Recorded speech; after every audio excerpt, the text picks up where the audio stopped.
Okay, well, we're here, and actually here with a panel of very knowledgeable young men. I'm gonna let them real quickly just tell you who they are. Well, I'm Brian Mitchell.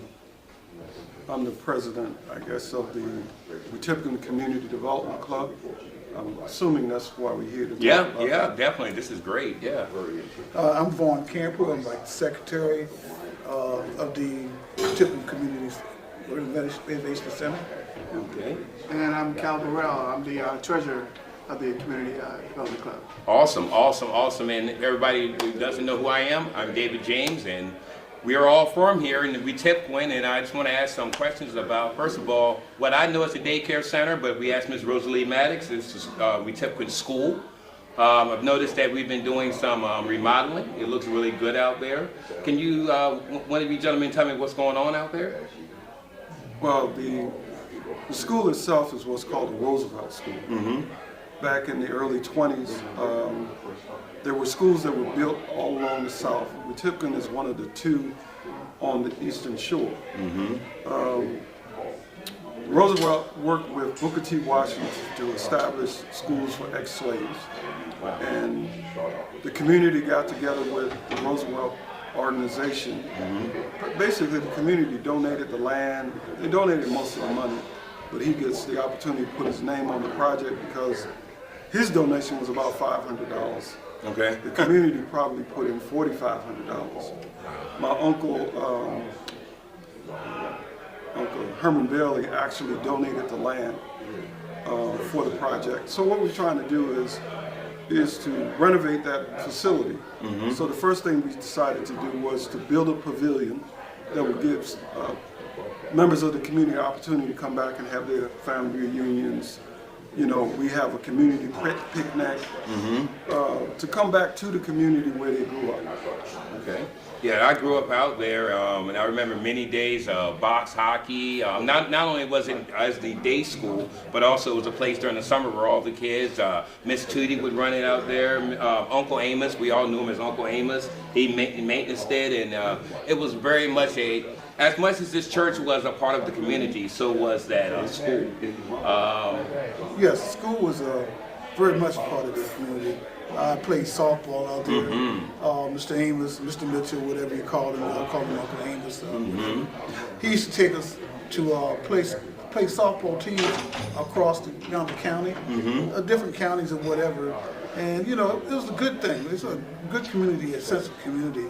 And what we're doing now is, like Brian was saying, is that we're starting to renovate the school, and we're looking to try to get it into a sense where the community can come back and use it later on, and use it for their family. We can keep the thing going.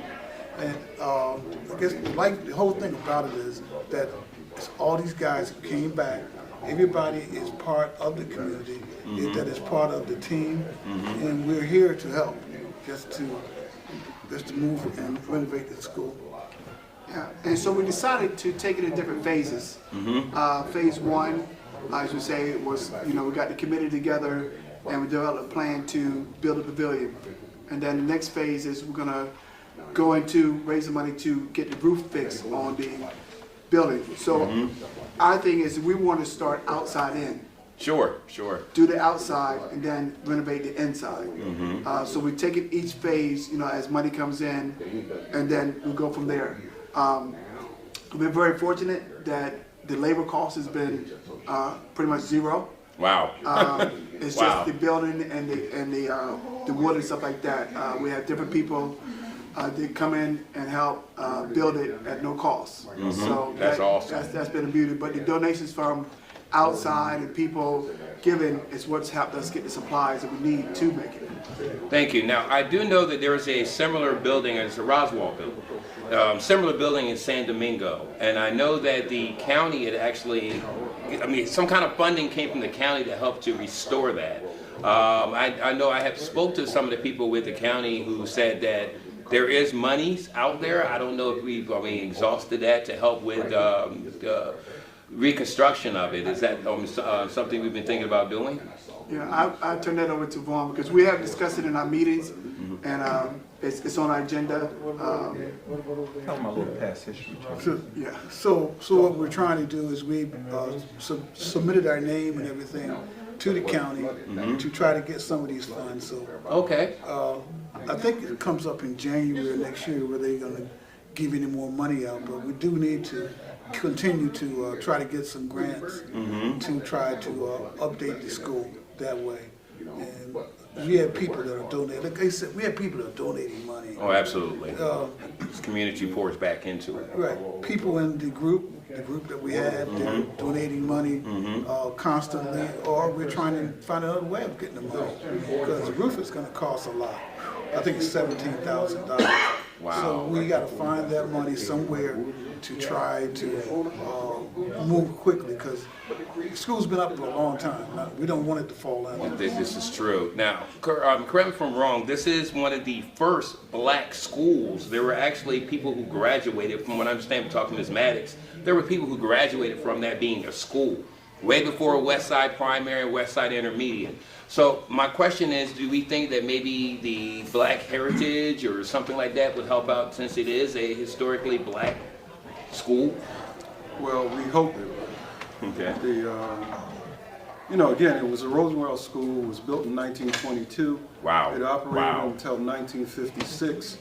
Ronnie, my brother, was actually the last person that went to that elementary school.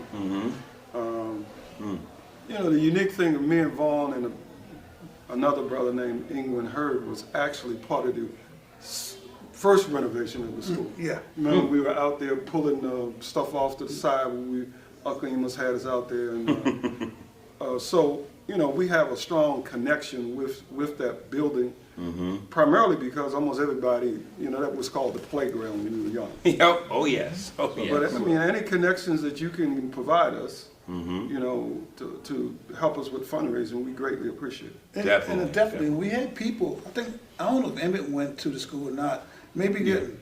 But I know. Would you like to come up here? I'll join you. Here, yeah. Emmett, Go right ahead there. I know. Another chair. I think my cousin Arnold, I think Ronnie, they were the last ones to go to that school, and then they created Wetipquin. Yeah. And we took what's it, Wetipquin? Winnaco Elementary School. It stands for Wetipquin, Quantico, and Nanico, I think. Yeah. Anyway, so that's part of the school history. And they were the last ones to go there. So Wow. So we still have people that are part of the group that have some type of connection. My mom went there. I know your mom. Everybody's My mom grandmother or used to teach grandmother there. used to go there. So it's a lot. Yeah, I unfortunately I didn't go there, but I was able to. We grew up out there. We grew up out there, and we did the 4-H program where we games took us and we played basketball. Oh, yes. 4-H was big back Football. then, and we played basketball and different sports against the other areas. And I will say we won. We always won. That's because they were youngsters. Now, correct me if I'm wrong, the only living daycare mother out there now is Miss Rosalie Maddox. She's the only last one that was a teacher out there.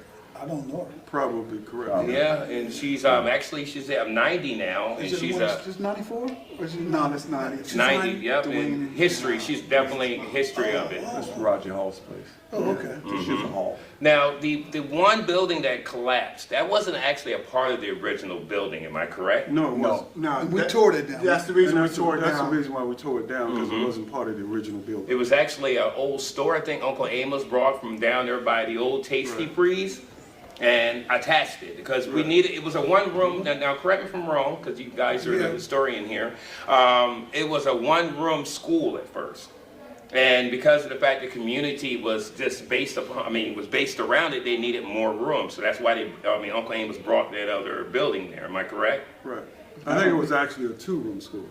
The school itself that's standing there now is the original school. That's the original school. What was put on that addition, I thought, was that something that we built?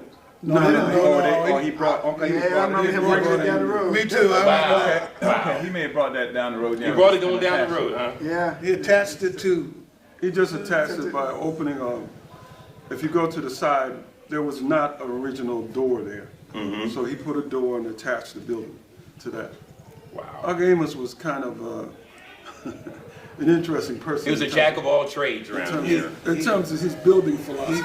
Well, he took care of everybody in the community. You want to talk about Uncle Amos? Absolutely. He used to ride on back of his truck and play softball, baseball, you know, whatever, everywhere around. One of the things I heard y'all talk about was Wanaka Elementary School, which is West Side now. Right. All right, my sister, who's a principal, former principal down in Atlanta, they did a search. There is no mention anywhere of Wanaka Elementary School. That was Wanaka when it was a black school.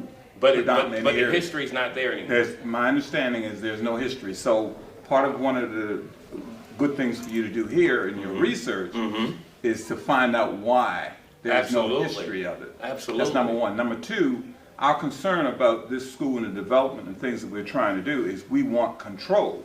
We've went out and people have offered us money, but they wanted things to be done on their terms. Oh, okay, and we're no, saying we're that not this doing is that. our community center. This is to represent folks here in the community.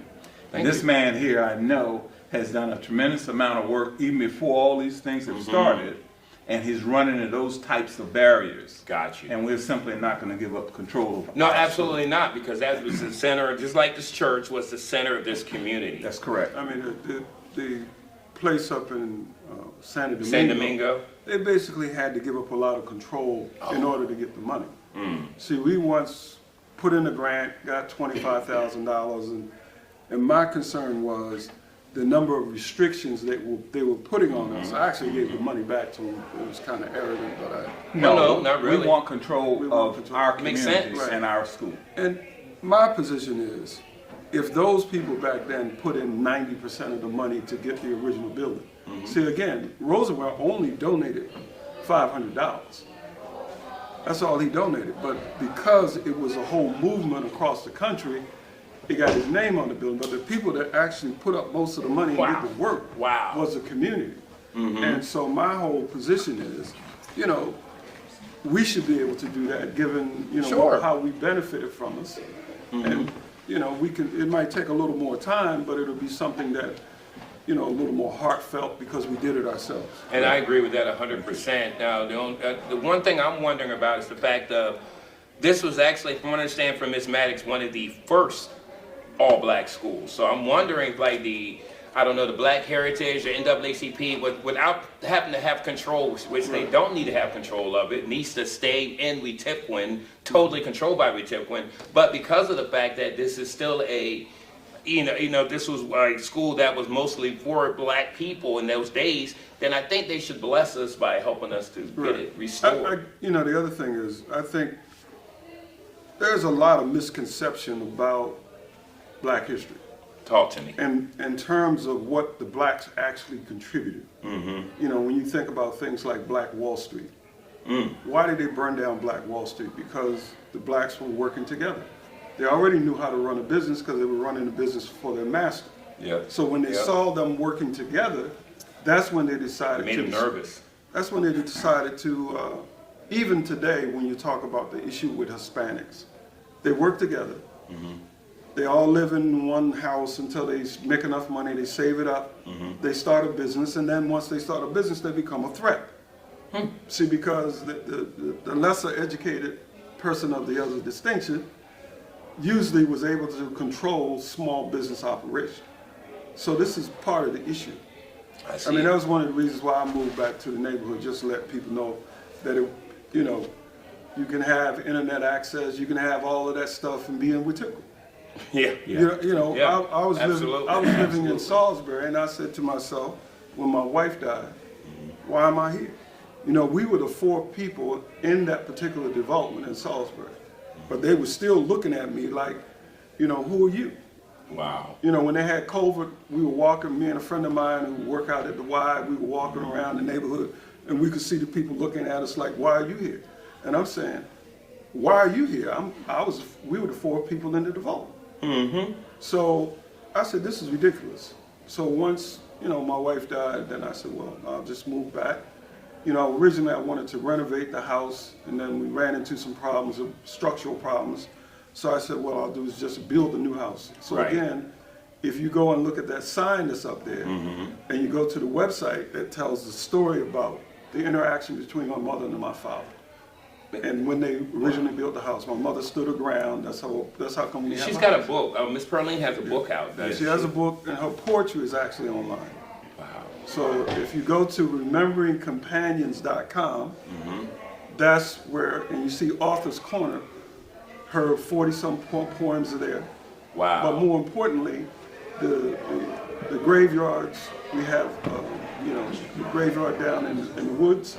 Which Oddfellows, which we also take care of. Okay. See, we got our group back about 20 years ago. 10 years ago, we said, okay, so we need to fix the graveyard. Because what happened was, they only started burying people out there because that was neglected. Oh, so it wasn't overcrowded, it was neglected. It was neglected. The road is bad and all that. So there's a lot of things down here where for many years. Right. So the whole idea was, if we can go back there and renovate, and get the graveyard looking nice, then we can go to the county and say, hey, this graveyard we need to fix the road. We need access. We need a road. That's right. We need. So that was the idea behind it. I don't think we get county support yet, do we? No, not yet, because On which road is this? This is Stevensfield? Stevensfield. Right. And see, You'll be knowing about it now. we're That's actually good. There's a lack of support. right. See, Got you. Calvin's mom Joyce was Yes. was a historian. Miss Joyce. So she was involved in the historical clubs in Wycomico County. So she said to me, if we can write a grant as a match. So we wrote the grant, and the match was up to $9,000. We put the $9,000 in, and I guess tend to be a little arrogant about certain things. Not arrogant. Not The arrogant person, when we were there, we showed her our bank account. We had the grant, and one of the people said, well, what have you guys done? And so that kind of struck me the wrong way. What are you talking about? What have we done? Right. We raised the money that we had to raise. We wrote the grant. You reviewing it, and then you asking me what have we done? And we had started taking care of the graveyard anyway. So I was like, well, what's this woman talking about? Yeah. So what you're hearing are some of the frustrations that not yesterday, but for years back, absolutely. even before our group got started. This man and his family have been looking and trying to get grants, trying to do a lot of things back. Even we mentioned it, we call it back good. Right. But we've been on a lot of things trying to even get the road decent so that you can drive a hearse back there to bury somebody. Wow. You understand? And then we had issues with neighbors saying you can't come back here because this is private property or whatever. So we got it surveyed, we did all the things we had to do, and we're still having problems in terms of the road and the care for the road. And that's where our ancestors, the bulk of the folks from this community, the black folks from this community, are buried. And Right. again, the only reason why people aren't buried there now It's because you it can't was get there. neglected. Then they started burying them at the church. Interesting. And see, one of the projects that me and Ronnie has, my brother, is my father is down there, but everybody else in the family is over there. Now, Here at this graveyard. So I said to Ronnie, we can exhume him and move him here with his family. The same thing is true with Uncle Amos. Right. Anybody knows Uncle Amos knows that him and Aunt Tootie were always together.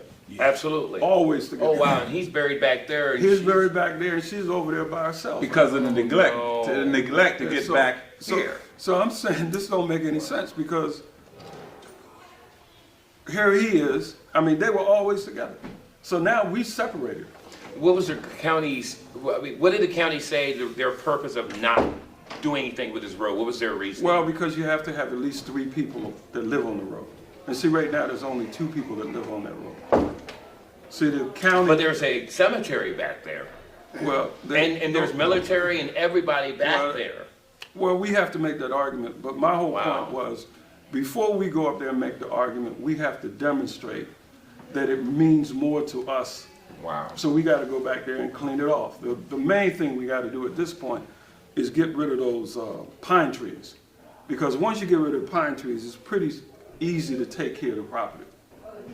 So if we can do that, I don't mind going back there twice a month or whatever and cutting the grass or whatever. And I don't know if y'all mentioned it, but these folks in this community, the men here have been going back habitually, at least, I know on a holiday, that's a point, but they have been going back doing this labor, cleaning the As a matter cemetery of fact, next week, and working the to yard. get it prepared for the winter, I'm gonna go back and cut the grass and so that it doesn't, when we stop cutting it in the spring, it won't be real high.